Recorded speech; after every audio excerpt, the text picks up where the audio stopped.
ఎక్కడ క్షేమం, ఏ విషయాల్లో క్షేమం? సమూయేలు మొదటి గ్రంథం 1వ అధ్యాయం 17వ వచనాన్ని మనం చదువుకుందాం. అంతటా ఏలి, నీవు క్షేమముగా వెళ్ళుము, ఇశ్రాయేలు దేవునితో నీవు చేసుకొనిన మనవిని ఆయన దయచేయును గాక అని ఆమెతో చెప్పగా, ఆమె అతనితో, నీ సేవకురాలనైన నేను నీ దృష్టికి కృపనొందుదును గాక అనెను. తరువాత ఆ స్త్రీ తన దారిని వెళ్ళిపోయి భోజనం చేయుచు నాట నుండి దుఃఖముఖిగా నుండుట మానెను. బైబిల్లో వ్రాయబడింది, నాట నుండి దుఃఖముఖిగా ఉండుట మానెను. దేవుని బిడ్డలారా, బైబిల్లో వ్రాయబడింది. ఈ భాగం మనకు తెలుసు. ఎందుకో ఈ 6 రోజుల ఉపవాస ప్రార్థనలో ఈ భాగంలోనికే వస్తున్నాం. మరి దేవుడు ఎవరి జీవితంలో హన్నా పరిస్థితులు ఉన్నాయో వారిని దేవుడు దర్శించాలని సిద్ధపడ్డాడేమో. దేవుని బిడ్డలారా, ఇక్కడ హన్నా జీవితంలో ఉన్నటువంటి పరిస్థితిని బట్టి హన్నా దేవుని మందిరంలోనికి వెళ్ళి ప్రార్థన చేస్తే ఏలి ఏమంటాడు తెలుసా? చూడండి 17వ వచనం. అంతటా ఏలి, నీవు క్షేమముగా వెళ్ళుము, ఇశ్రాయేలు దేవునితో నీవు చేసుకొనిన మనవిని ఆయన దయచేయునుగాక అని ఆమెతో చెప్పగా. ఏమని చెప్పాడు? చాలా విచిత్రంగా ఉంటుంది కదండి మాట. ఇశ్రాయేలు దేవునితో నీవు చేసుకొనిన మనవిని ఆయన దయచేయునుగాక సరిపోతుంది. కానీ దానికి ముందు ఒక మాట అంటున్నాడు.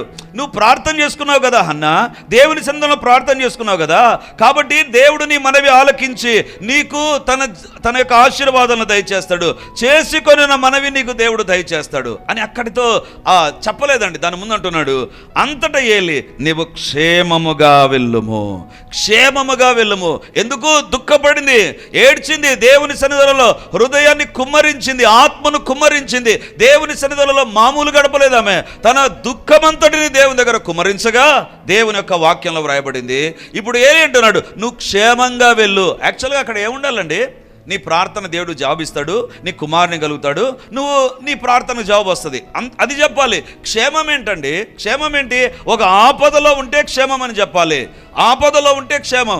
ఆపదలో కాదు కదా, ఈమె ప్రార్థనలో ఉంది. ప్రార్థనలో ఉన్న దానికి ఏలి చెప్పే మాట ఏంటి తెలుసా? క్షేమంగా వెళ్ళుము, క్షేమంగా వెళ్ళుము, నీ ప్రార్థనకు జవాబు వచ్చింది అని చెప్పాలి. కానీ బైబిల్లో వ్రాయబడింది క్షేమంగా వెళ్ళు అంటున్నాడు. ఎందుకు తెలుసా? ఆమె పరిస్థితి క్షేమమునకు దగ్గరగా లేదు. దేనికి దగ్గరగా ఉంది తెలుసా? చూడండి 15వ వచనం. ఆమె పరిస్థితి అంటే అక్కడ మనం చూస్తాం. 15వ వచనం. అది కాదు, నా ఏలినవాడ, నేను మనోదుఃఖము గలదాననై ఉన్నాను. ఆమెకి ఏముందంటే ఎలాంటి దుఃఖం అంట? మామూలు దుఃఖం కాదు, మనోదుఃఖము గలదాననై ఉన్నాను. నా దుఃఖము నా మనసులో ఉంది, నా మనసులో దుఃఖము అగ్ని పర్వతాలు పేలిపోతున్నాయి. ఏలి, నా జీవితంలో నన్ను ప్రజలు సరిగా అర్థం చేసుకోకుండా పోతుంటే, ఎందుకు?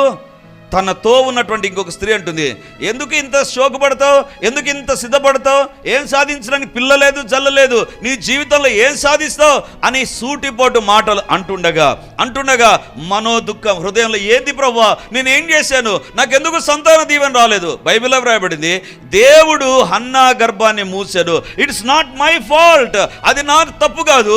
దేవా, నువ్వు నాకు సంతాన దీవెన ఇవ్వలేదు ప్రభువా, కానీ నన్ను ఎందుకు? ఈమె అంటుంది, ఎందుకనాలి? ఈమె మనోదుఃఖం, లోపల వేదన, తట్టుకోలేని వేదన, అనుకుంటే వేదన, బాధ బాధ బాధ బాధ. దేవుని బిడ్డలారా, అందుకే బైబిల్లో వ్రాయబడింది మనోదుఃఖము గలదాననే. అంటే మనోదుఃఖం అంటే అర్థం ఏంటి తెలుసా? ఎవరు నన్ను సరిగా అర్థం చేసుకోవడంలా, ఎవరు నన్ను సరిగా ఇదిగా ఈ స్త్రీ సరిగా అర్థం చేసుకోవడంలా, సమాజం నన్ను సరిగా అర్థం చేసుకోవడంలా, ఎవ్రీబడి ఈస్ పోకింగ్ మీ, నన్ను కూర్చుతుంటున్నారు. నా జీవితంలో బయటికి నేను ఏదో కనబడుతున్నాను, కానీ లోపల నాకు దుఃఖం ఉంది, మనోదుఃఖం ఉంది. దేవుని బిడ్డలారా, మనసులో ఉన్న దుఃఖం you can cover with your artificial smile. నీ మనసులో ఉన్న దుఃఖాన్ని పైన నవ్వుతో, మోసపూరితమైన నవ్వుతో నువ్వు కవర్ చేసుకోవాలనుకుంటావు, కానీ ఒంటరిగా ఉన్నప్పుడు it is beyond your control. నీ చేత కాదు దాన్ని భరించడం. అందుకే ఒంటరిగా దేవుని మందిరానికి వచ్చినప్పుడు తట్టుకోలేక హృదయాన్ని కుమ్మరిస్తూ బైబిల్లో వ్రాయబడింది. 12 నుంచి చదమ్మా. ఏలయనగా హన్నా తన మనస్సులోనే చెప్పుకొనుచుండెను, ఆమె పెదవులు మాత్రము కదులుచుండి ఆమె స్వరము వినబడకయుండెను. కనుక ఏలి ఆమె మత్తురాలై ఉన్నదనుకొని, ఎంతవరకు నీవు మత్తురాలవై ఇందువు, నీవు ద్రాక్షారసమును నీ యొద్ద నుండి తీసివేయమని చెప్పగా, హన్న అది కాదు నా ఏలినవాడా, నేను మనోదుఃఖము గలదాననై ఉన్నాను. నేను ద్రాక్షరసమునైనను మద్యమునైనను పానము చేయలేదు గాని. చాలు. ఈ భాగం ఎందుకు చదివించానంటే ఏలి ప్రార్థన చేస్తున్న ఈమెను గమనిస్తుంటున్నాడంట. దేవుని బిడ్డలారా, ప్రార్థనకు వచ్చినప్పుడు నీ జీవితంలో నిన్ను దేవుడే కాదు మనుషులు గమనిస్తుంటారు. ఇంతవరకు బాగున్నదే సిస్టర్, ఇంతవరకు బాగున్నాడే బ్రదర్, ఎందుకు ఈమె ముఖం ఎట్లా మారిపోయింది, ఎందుకు ఈమె దుఃఖం ఈ రకంగా ఉంది, ఎందుకు ఈమె ఏడుస్తుంది ఈరోజు, ఎందుకు ఈమె జీవితంలో మనశ్శాంతి లేదు, ఏం జరిగింది, ఇంట్లో ఏం జరిగింటది, ఎక్కడ ఏం జరిగింటది. ప్రజలు స్కానింగ్ చేస్తున్నారు. ఏలిలాగా ప్రజలు నిన్ను నన్ను స్కాన్ చేస్తారండి, నీ ఫేస్ రీడింగ్ చేస్తారు. And they are going to give a conclusions ఇస్తారండి. ప్రజలు మనల్ని స్టడీ చేసి ఏమంటారో తెలుసా, ఈమెను చూచి ఏలి ఏమన్నాడు తెలుసా, మత్తురాలవై ఉంటావు. ఎందుకు తెలుసా, చర్చికి తాగొచ్చే వాళ్ళని ఏలి చూశాడు, అసెంబ్లీకి తాగి వెళ్ళే వాళ్ళనే కాదు. అర్థమైంది అనుకుంటా. చర్చికి తాగొచ్చే వాళ్ళను ఏలి చూశాడు. ఏలి చూసి ఇప్పుడు అంటున్నాడు, ఏమ్మా పురుషులు తాగే వాళ్ళని చూశాను, ఇదేంటి ఇప్పుడు స్త్రీగా నువ్వు తాగుతున్నావు, తాగొచ్చేసావా దేవుని సన్నిధానంలోనికి? ఆమె అంటుంది, లేదు నా ఏలినవాడా, I'm going through the pain in my heart. నా హృదయంలో ఒక వేదన ఉంది, నా మనస్సు దుఃఖముతో ఉంది. రెండవదిగా ఏమంటారు తెలుసా, చూడండి 16వ వచనం. నీ సేవకురాలనైన నన్ను పనికి మాలిన దానిగా ఎంచవద్దు. అత్యంతమైన కోప కారణమును బట్టి బహుగా నిట్టూర్పులు విడుచుచు నాలో నేను దీన్ని చెప్పుకొనుచుంటున్నాను. ఇక్కడ బైబిల్ ఆమె అంటుంది అత్యంత కోప కారణాన్ని బట్టి. ఒకటి మనోదుఃఖం, రెండవదిగా బైబిల్లో వ్రాయబడింది, ఆమె చెప్పేటువంటి మాట, అత్యంత కోపం ఉంది నాకు, ఎందుకు దేవుడు నాకు ఇవ్వలేదు, ఎందుకు నా జీవితంలో దేవుడు దయచేయలేదు, why God is not answering my prayer. ఆమెకు సంతానం ఇచ్చాడు, ఆమెకు ఇచ్చినటువంటి సంతానంలో పిల్లలు ఎక్కువ ఇచ్చారు, ఒకరిని కట్ చేసి నాకు ఇవ్వచ్చుగా, ఎందుకు ఆమెకు వరుసగా ఇస్తున్నాడు, నాకు అసలే ఇవ్వకుండా ఉంటున్నాడు. కోపం వస్తుంది. ఈమె అంటుంటే దేవుడు ఎందుకు పట్టించుకోవడంలా, నా భర్త నన్ను ఎందుకు పట్టించుకోవడంలా, జనాలు ఎందుకు నన్ను ఇట్లా కామెంట్ చేస్తున్నారు, చర్చికి వచ్చి ప్రార్థన చేస్తే పాస్టర్ కూడా నన్ను కామెంట్ చేశాడు. కోపం ఎక్కువైపోయింది. అత్యంత కోప కారణాన్ని బట్టి అని తెలుగులో ఉంటుంది. ఇంగ్లీష్ బైబిల్ ఒక ట్రాన్స్లేషన్లో ఏముంటుంది తెలుసా, I was vexed in my life. నా జీవితంలో నాకు విసుగెత్తిపోయిన వ్యక్తి చేసే పని ఏంటి తెలుసా, చచ్చిపోవాలనుకుంటాడు. హన్న అనుకునింది, ఇంత సీన్ ఎందుకు, I was vexed in my heart, విసుగెత్తిపోయాను, చచ్చిపోతే మేలు కదా, నాకు సంతానం కలగదు, ఏం కలగదు, ఎందుకు అని విసుగెత్తిపోయినప్పుడు అప్పుడు ఏలి అంటున్నాడు, నీకు క్షేమము కలుగునుగాక. హల్లెలూయా, హల్లెలూయా. God has seen your mind. నీ యొక్క మనసులో ఏమి కదులుతున్నాయో, నీ హృదయంలో ఏముందో, ఎలాంటి వేదన గుండా వెళుతున్నావో, ఎలాంటి కోపం ఉందో, ఎలాంటి ఇరిటేషన్ ఉందో, ఎలాగా నిన్ను నువ్వు కంట్రోల్ చేసుకోలేక పోతున్నావో దేవుడు చూశాడు. ఇప్పుడు దేవుడు అంటున్నాడు, ఈ 6 రోజులు నువ్వు ఏ ప్రార్థన చేసావో నీకు క్షేమం కలుగునుగాక.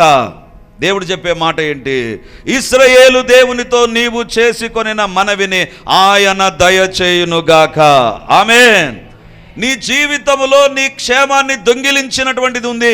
నీ క్షేమాన్ని దొంగిలించింది మనోదుఃఖం, నీ క్షేమాన్ని దొంగిలించింది అత్యంత కోప కారణం. ఎందుకు, God is not hearing my prayer అనేటువంటి ఒక విసుగుతో నువ్వు ఉన్నావు. ఈరోజు దేవుడు అంటున్నాడు, ఐ హావ్ సీన్ దాట్, దాన్ని నేను చూచాను, నీకు క్షేమమవునుగాక, నీకు క్షేమమగునుగాక. బైబిల్లో వ్రాయబడినటువంటి మాట మన మూల భాగం, దుఃఖపడు వారిని క్షేమమునకు ఆయన లేవనెత్తును. దుఃఖపడు వారిని క్షేమానికి లేవనెత్తుతాడు. దుఃఖపడుతున్న నీవు, నీ ప్రార్థనకు జవాబు రాలేదని అత్యంత కోప కారణం, నీ జీవితంలో దేవుడు ఆశీర్వదించలేదని మనోదుఃఖం నీ జీవితంలో ఉండగా దేవుడు చూశాడు. ఆ కన్నీటికి దేవుడు లెక్క కట్టి నీకు క్షేమమును దయచేయునుగాక. హల్లెలూయా. ఎలాంటి క్షేమం తెలుసా, సమూయేలును దేవుడు దయచేశాడు. సమూయేలు చిన్నప్పటి నుంచే దేవుని స్వరాన్ని వినేవాడండి. చిన్నప్పటి నుంచే. దేవుని బిడ్డలారా, పాలు మాన్పిన తర్వాత దేవుని మందిరంలోనికి వెళ్ళాడు. షిలోహు దేవుని మందిరంలోనికి వెళుతుండగానే ఏలికి వినపడనటువంటి దేవుని స్వరము హన్నా కుమార్నికి వెలబడుతుంది. అంటే దేవుడు హన్నాకి ఇచ్చిన క్షేమం ఏంటి తెలుసా, పరలోకంలో ఉన్న దేవుడు భూలోకంలో ఏదైనా చేయాలి అంటే హన్నా కుమారుని ద్వారానే చేశాడు. ఎంత క్షేమం అండి. ప్రవక్త ఎవరైనా ఎప్పుడైనా సమూయేలును కలవాలంటే అనుకుంటారు, ఈ సమూయేలు దగ్గరికి వెళ్ళేదానికంటే హన్నా దగ్గరికి వెళ్ళి చెప్దాం, హన్నా ఏమన్నా సమూయేలుకి చెప్తాదేమో. ఒకప్పుడు ఎవ్వరు పట్టించుకోలేక ఒంటరిగా మందిరంలో ఏడ్చినటువంటి స్త్రీని దేవుడు ఆశీర్వదించాడు. అదే దేవుడు ఈ రాత్రి నిన్ను చూచాడు. అదే దేవుడు ఈ రాత్రి నిన్ను చూచాడు. God has seen your tears. నీకు క్షేమమగునుగాక. నీవు దుఃఖపడుతున్న నీకు క్షేమమునకు లేవనెత్తబడుదువుగాక. మొట్టమొదటి క్షేమం ఏంటి తెలుసా? నీ మనోదుఖం నీ అత్యంత కోప కారణం నీ జీవితంలో తొలగించినటువంటి ఆశీర్వాదాన్ని దేవుడు దయచేసి క్షేమాన్ని ఇవ్వబోతున్నాడు. నమ్మిన వారు గట్టిగా ఆమేన్ అంటారు. ఆమేన్. ఆదికాండం 40వ అధ్యాయం 14వ వచనం. ఆదికాండం 40వ అధ్యాయం 14వ వచనం. కాబట్టి నీకు క్షేమము కలిగినప్పుడు నన్ను జ్ఞాపకం చేసుకొని నా యందు కరుణించి ఫరోతో నన్ను గూర్చి మాట్లాడి ఈ ఇంటిలో నుండి నన్ను బయటికి రప్పించుము. 40:14. కాబట్టి నీవు క్షేమము కలిగినప్పుడు. ఇక్కడ బైబిల్లో వ్రాయబడినటువంటి మాట ఎవరి గురించి చెప్తున్నాడు? పానదాయకుల అధిపతి. ఇతను ఫరో దగ్గర ఉండేటువంటి ఒక వర్కర్. ఫరోకు ఈ యొక్క జ్యూసులు డ్రింక్స్ అందించేటువంటి వ్యక్తి. పానదాయకుడు అంటే హీఈస్ ఎ కప్ బేరర్, ఇంగ్లీష్లో ఉంటుంది. అంటే గిన్నెలో ఆయా పానీయాలను అందించే వ్యక్తి. అమ్మో, రాజు దగ్గర ఎంత స్పెషల్ కేటగిరీ కదా. ఫుడ్ అందించే వాళ్ళు ఒకరైతే డ్రింక్ అందించే వాళ్ళు ఇంకొకరంట. ఇంకా ఏమేమి అందించే వాళ్ళు ఉన్నారో రాజు అనుకుంటే అంటుంటుంది. ఇప్పుడు అలాంటి ఒక వ్యక్తికి ఒక సమస్య వచ్చింది. ఎందుకోసం ఆ రాజుకు పిచ్చి కోపం వచ్చి పీకి చెరసాల్లో పడేశాడు. ఆ చెరసాల్లో ఎవరున్నారు? యోసేపు ఉన్నాడు. సో ఈ పానదాయకుల అధిపతికి ఒక కళ వచ్చింది. ఆ కళ వచ్చినప్పుడు బైబిల్లో వ్రాయబడినటువంటి మాట, ఆ కళ వచ్చింది, అర్థం చెప్పలేకుండా ఉన్నారు. దేవుని బిడ్డలారా, ఈరోజు ఒక మాట చెప్తాను. నీకొచ్చే ఏ కళను కూడా నిర్లక్ష్యం చేయొద్దు. ఏ కళను కూడా నిర్లక్ష్యం చేయొద్దు. నాకేదో వచ్చిందిలే కళ అనుకోవద్దు. అంటే నువ్వు రాత్రంతా సెల్ ఫోన్ చూసి ఏదంటే అది చూసి పండుకుంటే వేరే కళలు వస్తాయి. దాని గురించి కాదు నేను చెప్పేది. పనికి మాలిన కళలు అవన్నీ వస్తాయి, వాటి గురించి కాదు. ప్రార్థన చేసుకొని, ప్రభువా ఈ రాత్రి నాతో కళలో మాట్లాడంటే ఖచ్చితంగా దేవుడు మాట్లాడే దేవుడు కాబట్టి మాట్లాడతాడు. ఆ కళను మాత్రం నిర్లక్ష్యం చేయవద్దు. కళ అనేటువంటిది that is an indication for you to prepare your self. నిన్ను నువ్వు సిద్ధపరచుకోవడానికి దేవుడు నీకు కళలు ఇస్తాడు. దేవుని కళ ద్వారా మాట్లాడతాడు, కళ ద్వారా విషయాలు తెలుపుతాడు. దేవుని బిడ్డలారా, సో ఈ పానదాయకునికి అధిపతికి కళ వచ్చింది. ఆ కళ ఏంటి తెలుసా? ఆ కళ భావం మాత్రం చెప్తాను. ఏంటంటే ఆ కళ వచ్చింది, ఎవరు అర్థం చెప్తారో అర్థం కాలేదు. అప్పుడు కన్ఫ్యూజన్లో టెన్షన్లో మాట్లాడుకుంటుంటే యోసేపు విన్నాడు. ఏంటి మాట్లాడుకుంటున్నారంటే కళ వచ్చింది. అవునా, యోసేపుకున్నటువంటి కృప ఏంటంటే కళకు అద్భుతమైనటువంటి అర్థం చెప్తాడు. అప్పుడు యోసేపు ఆ వ్యక్తికి చెప్పిన మాటే అర్థమే ఇంతవరకు మనం చదువుకున్నాం. 14 ఇప్పుడు చదవండి.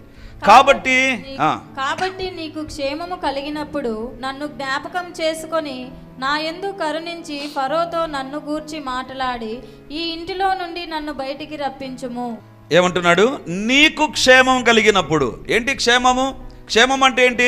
తన ఉద్యోగం ఊడిపోయి చెరసాల్లో ఉంటే అది క్షేమం కాదు. చెరసాలలో ఉన్నటువంటి అతను తిరిగి ఉద్యోగంలో చేరాడు అనుకో, తిరిగి when he come back to his old position, కోల్పోయినటువంటి దాన్ని తిరిగి పొందుకున్నప్పుడు యోసేపు పలికే మాట అది క్షేమం. అది క్షేమం. మొదటిగా నీ ప్రార్థనకు జవాబు రావడం, నీ కన్నీటికి దేవుడు లెక్క కట్టడం, దేవుడు లెక్కాచారంతో నీ కన్నీటికి దేవుడు జవాబు ఇవ్వడం మొదటి క్షేమం అయితే, రెండవ క్షేమం ఏంటి తెలుసా? కోల్పోయినది ఏదో ఉంది నీ జీవితంలో. దేన్ని బట్టో, ఒకవేళ ఇతని పైన తప్పుడు ఇన్ఫర్మేషన్ ఇచ్చారేమో, తప్పుడు అలిగేషన్స్ వేసారేమో, ఉద్యోగంలో లేనిపోని చాడీలు రాజుకు చెప్పి అతని ఉద్యోగాన్ని ఊడబీకారేమో, చెరసాల్లో ఉన్నప్పుడు దేవుడు కృపతో అతనికి ఒక కళనిచ్చి అక్కడ యోసేపును పెట్టి తిరిగి అతని ఉద్యోగంలో చేర్పిస్తున్నప్పుడు యోసేపు అంటున్నాడు, నీకు క్షేమం కలిగినప్పుడు. హల్లెలూయా. నీ జీవితంలో, నువ్వు పనిచేసే స్థలంలో, నువ్వు చదివేటువంటి స్థలంలో, నువ్వు చేసేటువంటి ఉద్యోగంలో, లేకపోతే నువ్వు కష్టపడుతున్నటువంటి నీ వ్యాపారంలో క్షేమం లేదేమో, లేకపోతే నీ యొక్క కుటుంబంలో ఏదో ఒక పరిస్థితిని బట్టి క్షేమం లేదేమో, ఇంతకుముందు ఉన్నటువంటి ఆరోగ్యం, ఇంతకుముందు ఉన్నటువంటి ఆర్థిక పరిస్థితులు మిస్ అయిపోయి అనారోగ్యము, అప్పుల్లోనికి నువ్వు వచ్చావా? అది పానదాయకుని చెరసాల అనుభవం. ఇప్పుడు దేవుడు అంటున్నాడు ఒక కళ. ఈరోజు ఈ సందేశం ద్వారా నీ జీవితంలో క్షేమం లేకుండా నువ్వు ఉంటున్నావు, క్షేమం లేక ఉన్నటువంటి దాన్ని కోల్పోయి నువ్వు ఇక్కడికి వచ్చావు, ఉన్నటువంటి దాన్ని కోల్పోయి ఉపవాస ప్రార్థన చేస్తున్నావు. ఇప్పుడు దేవుడు అంటున్నాడు, నీ దుఃఖమును నేను దర్శిస్తాను, ఏం చేస్తాను నీ జీవితంలో అంటే బైబిల్లో వ్రాయబడింది, నీకు తిరిగి క్షేమము కలుగుతుంది, నీకు తిరిగి క్షేమం కలుగుతుంది. దేవుని బిడ్డలారా, ఈరోజు దేవుడు పలికే మాట ఏంటి తెలుసా? You may be treated differently in your work spot. నీ ఉద్యోగంలో నీ సహోద్యోగులు, నీ పైన అధికారులు నేను వేరుగా నీ గురించి మాట్లాడి ప్రవర్తించి ఏది లేనిపోని అబ్బండాలు నీ పైన వేసి నిన్ను ఒక శిక్షకు గురి చేశారా? దేవుడు ఈరోజు మాట్లాడుతుంటున్నాడు. నీ జీవితంలో ఉండకూడని పరిస్థితుల్లో, ఉండకూడని స్థలాల్లో, వెళ్ళకూడని స్థలాలకు వెళ్ళవలసి వస్తుందా? అసలు ఇక్కడికి వెళ్ళను అని నువ్వు వెళ్ళాలి అని ఎప్పుడు అనుకోలేదు, కానీ ఈరోజు అక్కడికి వెళ్ళినప్పుడు అనిపిస్తుంది, ఎందుకు ప్రభు ఇక్కడికి వచ్చాను, ఎందుకు నా కుటుంబం ఈ పరిస్థితికి వచ్చింది అనేటువంటి పరిస్థితులకు వచ్చావా? దేవుడు నీతోనే మాట్లాడుతుంటున్నాడు. దేవుడు కోల్పోయిన పరిస్థితి నుంచి తిరిగి అక్కడికి తీసుకొని వచ్చినప్పుడు యోసేపు అంటున్నాడు, అది క్షేమము. హల్లెలూయా, హల్లెలూయా. నీ జీవితంలో ఏది కోల్పోయి ఉపవాసం ఉండి ప్రార్థన చేస్తున్నావో, ఏది కోల్పోయి దేవుని దగ్గర మొరపెడుతున్నావో రాసి పెట్టుకోనండి. ఈ రోజు నా దేవుడు చెప్పే మాట, ఇది నా మాట కాదు, ఇది దేవుని మాట. ఇది దేవుని మాటని నువ్వు నమ్మి దేవుని మాట ఎందుకు విశ్వాసం వస్తే బైబిల్లో వ్రాయబడింది, నీకు క్షేమము కలుగునుగాక. God reinstigated him. అతడు మళ్ళీ ఎక్కడ ఉద్యోగం నుంచి పీకివేయబడ్డాడో తిరిగి అక్కడికే వచ్చేసాడండి. నీ ఒక మంచి స్థలంలోంచి కాని స్థలంలోనికి వెళ్ళిపోయావేమో, మంచి సమాధానకర పరిస్థితుల్లోంచి సమాధానం లేని పరిస్థితుల్లోకి వెళ్ళావేమో. ఈరోజు దేవుడు అంటున్నాడు, దుఃఖపడు వారిని నేను క్షేమమునకు లేవనెత్తును. హల్లెలూయా. ఏంటి ఆ లేవనెత్తడం? God is going to bring back to you to the same spot from where you are put down. ఎక్కడ నువ్వు తక్కువ చేయబడ్డావో అక్కడే దేవుడు తన కార్యాన్ని జరిగించబోతున్నాడు. నమ్మిన వారు గట్టిగా ఆమేన్ అంటారు. ఆమేన్, ఆమేన్, ఆమేన్. దేవుని బిడ్డలారా, 3వ భాగంలోనికి వస్తాను. ప్రసంగి గ్రంథం 5వ అధ్యాయం 18వ వచనం. ఎక్లాస్టియాసస్ 5th చాప్టర్ 18th వర్డ్స్. మరియు కోరదగినది గాను చూడముచ్చటైనది గాను నాకు కనబడినది ఏదనగా, దేవుడు తనకు నియమించిన ఆయుష్కాల దినములన్నీయు ఒకడు అన్నపానములు పుచ్చుకొనుచు తన కష్టార్జితమంతటి వలన క్షేమముగా బ్రతుకుచుండుటయే ఇదియే వానికి భాగ్యం. ఏం భాగ్యం అంట? ప్రసంగి 5:18 క్షేమముగా బ్రతుకుచుండుట, క్షేమముగా బ్రతుకుట. దేవుని బిడ్డలారా, బైబిల్లో రాయబడినటువంటి మాట క్షేమముగా బ్రతుకున్నట్టుగా. ఎందుకో పరిశుద్ధాత్మ దేవుడు ఒక విషయంలో ప్రేరేపిస్తుంటా. నీ ఉద్యోగ విషయంలో నువ్వు అవమానపరచబడ్డావా? రాసి పెట్టుకో, నీ జీవితంలో ఒక శ్రేష్టమైన దీవెన దేవుడు దయచేయబోతున్నాడు. హల్లెలూయా, హల్లెలూయా. ఉద్యోగ విషయంలో దేవుడు కార్యాలు చేయబోతుంటున్నాడు. నమ్మిన వారు గట్టిగా ఆమేన్ అంటారు. ఇప్పుడు ప్రసంగి 5:18 బైబిల్లో వ్రాయబడింది, ఆ క్షేమముగా బ్రతుకుచుండుట. ఏంటి ఇక్కడ క్షేమాన్ని గురించి మాట్లాడుతా. మొదటి క్షేమం ఏంటి? నీ కన్నీరును దేవుడు లెక్క కట్టి నీ జీవితంలో దేవుడు నీ ప్రార్థనకు జవాబు ఇవ్వడమే మొట్టమొదటి క్షేమం. రెండవ క్షేమం నువ్వు కోల్పోయినటువంటిది తిరిగి పొందుకోవడమే క్షేమం. మూడవదిగా క్షేమం ఏంటి తెలుసా? ఇక్కడ బైబిల్లో వ్రాయబడింది, ఒకడు అన్నపానములు పుచ్చుకొనుచు తన కష్టార్జితమంతటి వలన క్షేమముగా బ్రతుకుట. మూడవ క్షేమం ఏంటి తెలుసా? మూడవ క్షేమం నీ కష్టానికి రావలసిన ప్రతిఫలాన్ని అనుభవించడం. కష్టానికి రావాల్సిన ప్రతిఫలం అంటే నెల ప్రారంభం నుంచి నెల చివరి వరకు తిరిగి కష్టపడి వాళ్ళ ప్రెషర్ వీళ్ళ ప్రెషర్ తట్టుకొని భరించి సంపాదిస్తామండి. ఆ సంపాదన వస్తుండగానే ఎక్కడికి వెళ్ళిపోతుంది. డాక్టర్ల దగ్గరికి వెళ్ళిపోతుందేమో, అప్పుల వాళ్ళ దగ్గరికి వెళ్ళిపోతుందేమో. కష్టార్జితం నీ దగ్గర ఉండాలి, కానీ నీ దగ్గర లేకుండా అది వేరే వాళ్ళ దగ్గరికి వెళ్ళింది అనుకో, అది క్షేమం కాదు. You are not in a safe place. నీవు క్షేమకరమైన స్థలంలో లేవు. You are not in a safe place because your money is moving in a different ways. నీ డబ్బు నీ దగ్గర ఉండాలి, అది సేవ్ కావాలి, నీ దగ్గర అది ఉండాలి, నీకు అది ఉపయోగపడాలి. కానీ నీ దగ్గర లేకుండా ఎక్కడికే వెళ్ళిపోతుందా? బైబిల్లో వ్రాయబడిన మాట క్షేమం లేదు. కష్టార్జితం అంతటి వలన క్షేమంగా బ్రతుకుట. క్షేమంగా బ్రతుకుడం అంటే ఏంటి తెలుసా? నీవు పడిన కష్టార్జితం సడన్గా వచ్చినటువంటి ఒక ఖర్చులో నీవు ఎవరి దగ్గరికి వెళ్ళకుండా నీ దగ్గర ఉన్నటువంటి డబ్బే నీకు ఉపయోగపడాలి. అది కష్టార్జితం, అది అసలైన కష్టార్జితం. కానీ if your money is being move to different locations, that is not safe. అది క్షేమం కాదు. దేవుని బిడ్డలారా, దేవుడు తన ఆశీర్వాదాన్ని ఎక్కడ ఉంచాలని కోరుతున్నాడు తెలుసా? నువ్వు 30 రోజులు 31 రోజులు నెలంతా కష్టపడి ఉదయాన్నే లేచి కష్టపడి పని చేసుకొని మధ్యాహ్నానికి రెడీ చేసుకొని క్యారియర్ కట్టుకొని బస్సు ఎక్కి ప్రయాణం చేసి మళ్ళీ ఇంటికి వచ్చి మళ్ళీ కష్టపడి పని చేసి మళ్ళీ కొద్దిసేపు రెస్ట్ తీసుకొని మళ్ళీ ఉదయాన్నే. కానీ నెల చివరిలో మన చేతులకు వచ్చిన డబ్బును చూసిన తర్వాత దీనికా నేను కష్టపడింది అని అనిపిస్తుందా? అలాగైతే నీకు క్షేమం లేదు, నీకు క్షేమం లేదు. దేవుని బిడ్డలారా, కష్టార్జితము సరిపోకుండా ఉంటే, కష్టార్జితం నీకు ఉపయోగపడకుండా ఉంటే, కష్టార్జితమును నువ్వు అనుభవించలేకుండా పోతూ ఉంటే, నీ కష్టార్జితమును ఎవరో అనుభవిస్తూ ఉంటే, ఈరోజు దేవుడు అంటున్నాడు, I'm going to visit that place. హల్లెలూయా. ఆ విషయంలో నేను నిన్ను దర్శిస్తా. కష్టార్జితము సరిపోనప్పుడు ఏం చేస్తారో తెలుసా ప్రజలు? ఈ దినాల్లో ఉండేటువంటి భయంకరమైన పాపం ఏంటి తెలుసా? ఈజీగా మనీ సంపాదించడం ఎట్లా, సులువుగా డబ్బు సంపాదించడం ఎట్లా. అందుకే అడ్వర్టైజ్మెంట్స్ కూడా ఎట్లుంటాయి తెలుసా? ఏ లేదు, నెల నెల మీరు 500 రూపాయలు కడితే మీకు ఆ తర్వాత ఇన్ని లక్షలు వస్తుందంటే మనకు అనిపిస్తుంది, అరే 500 కదా. ఆ తర్వాత వాళ్ళు అంటారు 500 కట్టు, కానీ 30 సంవత్సరాల తర్వాత వస్తుంది. మనం ఏమనుకుంటాం, 500 కడుతున్నా కానీ అబ్బో వెంటనే లక్షలు వస్తుందేమో అని ఆశపడతాం. ఈ దినాన ఉండే అడ్వర్టైజ్మెంట్స్ అయినా, ఈ దినాన ఉండేటువంటి బెట్టింగ్ యాప్స్ అయినా, ఈ దినాన ఉండేటువంటి మట్కా జూదమైనా, it is prompting you to go towards the easy money. సులువుగా డబ్బు సంపాదించడం. ఎందుకు సులువుగా డబ్బు? కష్టార్జితం నీ దగ్గర లేదు. You are not enjoying your hard work. నీ యొక్క కష్టార్జితమును నువ్వు అనుభవించలేదు. ఈరోజు దేవుడు మనతో మాట్లాడుతుండగా ఈరోజు ఒక తీర్మానంలోనికి మనం వస్తాం. ప్రభా, నిన్నే నేను వెంబడిస్తా, నేను వెనుతిరగను. ప్రభా, నువ్వు ఏది నాతో వాక్యం ద్వారా మాట్లాడినా I will just show obedience lord. దేవుని బిడ్డలారా, ఇలా ఒక తీర్మానం చేసుకుని వెళితే, ఒకవేళ నీ ఫ్రెండ్స్ నీకు దూరం కావచ్చు, అయినా వెనుదీయక దేవుని వెంబడించు. అప్పుడే నది వలె క్షేమము నీ దగ్గరికి ప్రవహిస్తుంది. ఒకవేళ అందరు విడిచిపెడుతున్నారేమో, నువ్వు దేవుని వెంబడిస్తే నో టర్నింగ్ బ్యాక్, వెనుదిరగకు. ఎందుకంటే వారిని బట్టి క్షేమము నది వలె రాదు. ఒకవేళ వచ్చింటే ఇప్పటికే వచ్చి ఉండాలా.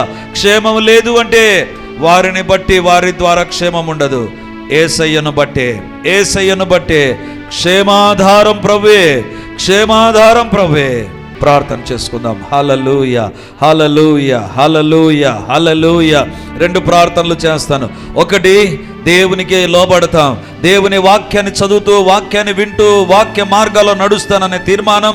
రెండవదిగా మన క్షేమం మనం పొందుకొనున్నట్లుగా ప్రార్థన చేద్దాం. హల్లెలూయా, హల్లెలూయా. గొప్ప దేవానికి వందనాలు, సైన్యములకు అధిపతివైన దేవానికి వందనాలు, సర్వాధికారి మీకు వందనాలు, మహాగణుడా మీకు స్తోత్రాలు. సూటిగా, స్పష్టంగా, విపులంగా ప్రభా మా యొక్క జీవితాలతో స్పష్టంగా మాట్లాడిన దేవా నీకు వందనాలు ప్రభా. దేవా, మా జీవితాల్లో క్షేమము లేని పరిస్థితులను చూశావు ప్రభా. మా కన్నీటిని మీరు చూశారు ప్రభా. మా కన్నీరు మీ కవిలలో కనబడుతుంది కాబట్టి, మీ పుస్తకాల్లో ఉంది కాబట్టి ఈరోజు మాతో మాట్లాడారు. క్షేమాన్ని గురించి మాట్లాడారు ప్రభా. దేవా, మా జీవితాల్లో తండ్రి మనశ్శాంతి లేదు, మనో దుఃఖము, అత్యంత కోప కారణం మా జీవితాలకు వస్తున్నాయి ప్రభా. ఇరిటేషన్ అధికమైపోతుంది నాయన. క్షేమము లేదు నాయన, క్షేమము లేదు తండ్రి. ఉన్నటువంటి జీవితంలో నుంచి తప్పుడు స్థలాల్లోనికి వెళ్ళిపోయాం ప్రభా, పానదాయకుల్లాగా. దేవా, మా జీవితంలో క్షేమం లేదు. ఇంతకు ముందు బాగున్న పరిస్థితి ఇప్పుడు బాగలేని పరిస్థితిలో, క్షేమం లేని పరిస్థితిలో ఉన్నాము నాయన. దేవా, మా జీవితాల్లో మా సంపాదన క్షేమము లేకుండా ఉంది నాయన. దేవా, మా కష్టార్జితమును బట్టి క్షేమము లేని పరిస్థితులు నాయన. దేవా, మమ్మల్ని మన్నించండి. దీనికి అంతటికి కారణం నీ మాట వినలేదు ప్రభా. మనుషుల మాట, మా తలంపులు, మా ఆలోచనలు మాకు నచ్చిన విధానంలో జీవించి నష్టపోయాం ప్రభా. క్షేమము లేని పరిస్థితిలోనికి వచ్చాం ప్రభా. దేవా, మమ్మల్ని మీ శిలువ రక్తముతో కడగండి నాయన. పరిశుద్ధుడా, మీ శిలువ రక్తములు కడుగును గాక. ఎక్కడ నీ మాటకు మేము అవిధేయత చూపామో, ఎక్కడ పాపానికి లోబడ్డామో, పాప వ్యక్తులకు తండ్రి మేము బానిసలైపోయామో, విడిచిపెట్టలేకుండా ఉంటున్నాము. నాయనా మమ్మల్ని క్షమించండి. క్షేమము లేకపోవడానికి, మనశ్శాంతి, ఆరోగ్యం, దీవెనలు, అవసరమైనటువంటి ప్రతి దీవెన మాకు దూరం కావడానికి కారణం నీ మాటకు లోబడక, లోకానికి, పాపానికి, పాప సంబంధమైన వ్యక్తులకు లోబడ్డా. మన్నించండి నాయన. నీ రక్తము కడుగును గాక. ఎంతమంది అడుగుతున్నారో ప్రతి ఒక్కరి జీవితాన్ని అవిధేయత విషయంలో, ఆజ్ఞలకు లోబడినటువంటి విషయంలో, క్షేమము లేని పరిస్థితులను బట్టి క్షమించండి ప్రభా. నాయనా మీకే వందనాలు తండ్రి, మీకే స్తోత్రం, నీకే స్తోత్రం. ఇది మొదలుకొని నీ మాట మేము వింటాం ప్రభా. ఇది మొదలుకొని మాకు క్షేమము కలుగునట్లుగా, నది వలె క్షేమము ప్రవహించున్నట్లుగా తండ్రి మీ కోరికకు మేము ఎస్ అంటాం ప్రభా. ఆలకించిన ఎడల క్షేమము నది వలె ప్రవహిస్తుంది. దేవా ఆలకిస్తాం ప్రభా. నీ మాట ఆలకిస్తాం, నీ మాట ఆలకిస్తాం. ఎంతమంది ప్రార్థన చేసుకుంటున్నారు నాయన, వారి ప్రతి ప్రార్థన మీరు వింటున్నాయో నీకు వందనాలు ప్రభా. మీ రక్తము కడుగునుగాక. ఇది మొదలుకొని ఏది ఏమైనా నీ మాటకు లోబడే వ్యక్తులుగా మేము ఒక్కొక్కరు మార్చబడుదుముగాక తండ్రి. ఇప్పుడు అడుగుతున్నాం ప్రభా, నీ దగ్గర తీర్మానం చేసుకొని ప్రార్థించి క్షమాపణ కోరాము కాబట్టి నాయనా మా జీవితాల్లో క్షేమము నది వలె ప్రవహించునుగాక, నది వలె ప్రవహించునుగాక, నది వలె ప్రవహించునుగాక, నది వలె ప్రవహించునుగాక, నది వలె ప్రవహించునుగాక. క్షేమము నది వలె ప్రవహించునుగాక. యేసయ్యా ప్రార్థనలకు జవాబులు నది వలె ప్రవహించునుగాక. తప్పుడు స్థలాల్లో నుంచి ఆశీర్వాదకరమైన స్థలంలోనికి మేము రావడం నది వలె ప్రవహించునుగాక.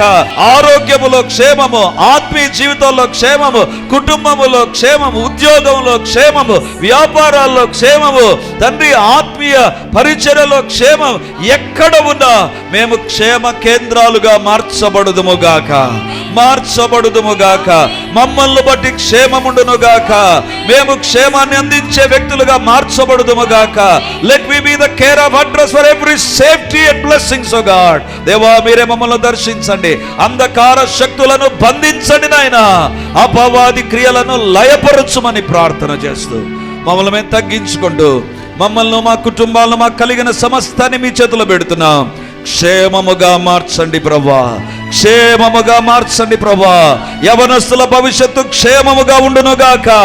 కుటుంబంలో పెద్దవారి ఆరోగ్యం క్షేమముగా ఉండునుగాక. ప్రతి ఒక్కరి ఆరోగ్యం క్షేమముగా ఉండునుగాక. క్షేమంగా ఉండుముగాక. నాయనా మీ కార్యాలు మీరు జరిగించండి. అంధకార శక్తులను మీరు బంధించండి నాయనా. అపవిత్రాత్మ క్రియలు లయమైపోవునుగాక. దేవా మీ కార్యాలు మీరు జరిగించి మహిమను పొందుమని ఈ మాట సెలవిచ్చినావు కాబట్టి ఆకాశం భూమి అయినా గతించిపోతుంది, కానీ ఈ మాట నెరవేరక మానదు నాయనా. ఎంతమంది ఆలకించబోతున్నారో నీ మాటకు, వారొక్కొక్కరి జీవితాల్లో ఈ క్షేమాన్ని మీరు నది వలె ప్రవహింపచేయబోతున్నందుకు వందనాలు చెల్లిస్తూ యేసయ్య నామమందు ప్రార్థించి అడిగి పొంది ఉంటున్నాము తండ్రి. ఆమేన్.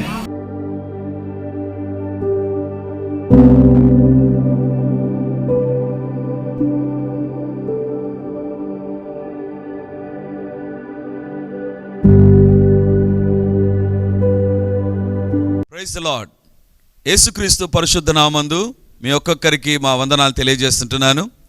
రిడీమర్ చర్చిలో మొదటి ఆరాధన 8 గంటలకు ప్రారంభమవుతుంది. రెండవ ఆరాధన 10 గంటలకు ప్రారంభమవుతుంది.